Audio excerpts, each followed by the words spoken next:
आपके भी ज्वारे हो गए हैं ऐसे तो सुनकर आपके रोंगटे खड़े हो जाएंगे। ज्वारे में ऐसी मिट्टी कभी मत डालना जो सूख जाती है और जो हो जाओगे कंगाल। आज मैं आप लोगों को ज्वारे की संपूर्ण जानकारी बताऊंगी। जो हो गए हैं हरे तो क्या संकेत मिलता है। नवरात्रि के 9 दिन के बाद क्या ज्वारे को विसर्जित कर देना चाहिए या ज्वारे को कुछ बचा करके अपने पास भी रखना चाहिए। ज्वारे में छिपा है आपके भाग्योदय होने का राज।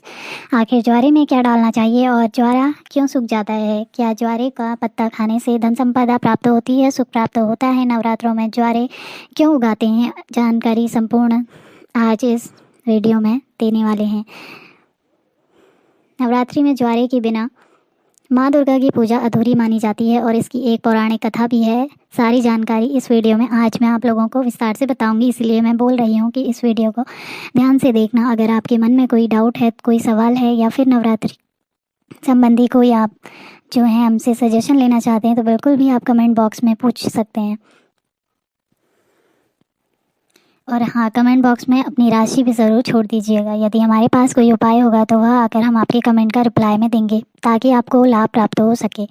देखिए, धार्मिक मान्यताओं के अनुसार भगवान ब्रह्मा का प्रतीक माना गया है ज्वारे को, इसीलिए नवरात्रि के पहले दिन ही घट के स्थापना के समय जो कि सबसे पहले पूजा की जाती है उसे कलश में स्थापित किया जाता है। सृष्टि की पहली फसल जौ को ही माना जाता है, इसीलिए भी देवताओं की पूजा की जाती है। या हवन के समय आपने ज़रूर देखा होगा कि जो अर्पित किए जाते हैं। साथ ही यह भी जाता है कि जौ अन्न ब्रह्म के समान है और अन्न का हमेशा सम्मान करना चाहिए, इसलिए इस पूजा में जौ का इस्तेमाल भी होता है। इसलिए लोग ज्वारे बोते हैं। नवरात्रि में बोए जाने वाले ज्वारे से आप अपना भविष्य भी जान सकते हैं।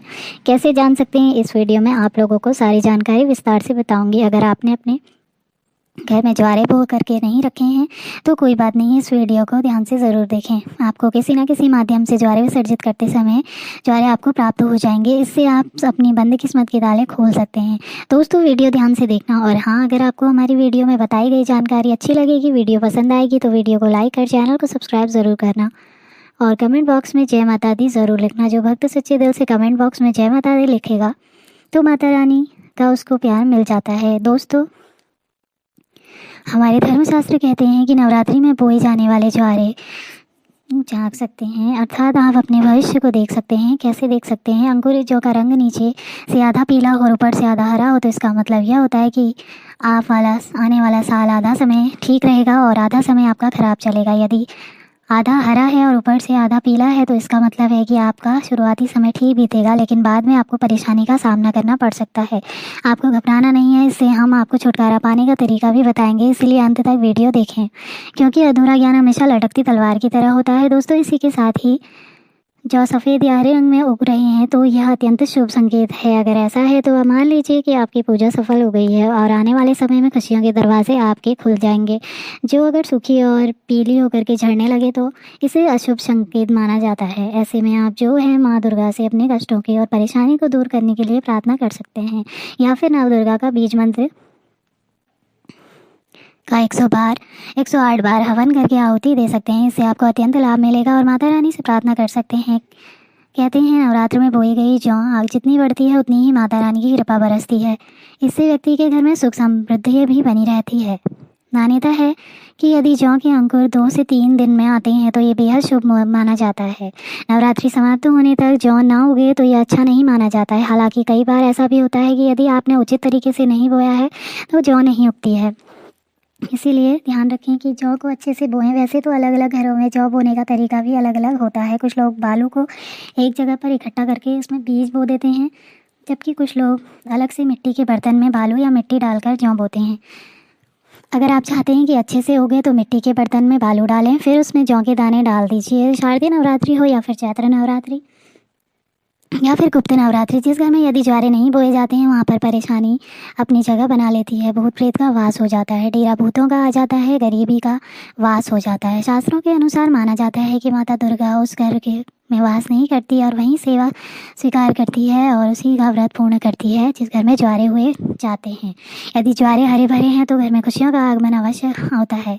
हरे भरे ज्वारे के साथ माँ अपनी सखियों के साथ नृत्य करती है, खेलती है, घर में ढेरों खुशियाँ बरसाती है, माता का प्यार बरसता है और ऐसे घर में भूत प्रेत दूर भाग जाते हैं। कहते हैं ज्वारे नकारात्मकता को नष्ट करते हैं और सकारात्मकता को संचार करते हैं। शास्त्रों के अनुसार स्पष्ट लिखा है कि नवरात्रों में यदि जिस घर में ज्वारे वो नहीं बोए जाते तो इतना समझो आपके घर में प्रेत आत्माओं ने डेरा बना लिया है।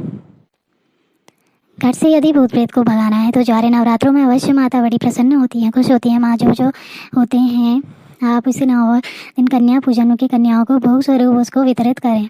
आप चाहें तो देवताओं को जौ का भोग भी लगा सकते हैं। कन्या की थाली में इसका एक टुकड़ा रखें, माता दुर्गा प्रसन्न होती है। नवरात्रि में ज्वारे का भोग देवताओं को अति प्रसन्न करता है। दोस्तों, जो ज्वारे होते हैं ये बहुत ही पवित्र चीज़ है, इसे आप साधारण मत समझना। वैसे मैया रानी करुणामय है, वह अपनी संतान और अपने लाल को सदैव माफ़ कर देती है। ज्वारे को साक्षात 9 दुर्गा का स्वरूप माना जाता है, ब्रह्म का स्वरूप माना जाता है। चलिए इस वीडियो में मैं आपको बताने का प्रयास करूंगी कि अब सवाल यह उठता है कि नवरात्रि में ज्वारे का क्या करें, क्या विसर्जित करें, क्या इसे घर में रहने दें। तो धार्मिक मान्यता है कि ज्वारे को घर में रखना शुभ माना जाता है, लेकिन इसको रखने के पीछे एक निश्चित निर्धारित समय रहता है। इसी निर्धारित समय में ज्वारे की सेवा करके जल में विसर्जित कर देना चाहिए। दोस्तों, जैसे कि आपने 9 दिन की खूब सेवा की है, बहुत ही अच्छी बात है। 9 दिनों के बाद इसे जल में विसर्जित कर देना चाहिए, क्योंकि शक्ति के साथ मिलाना ज़रूरी है। जल को गंगा शक्ति कहा जाता है। श्री शक्ति को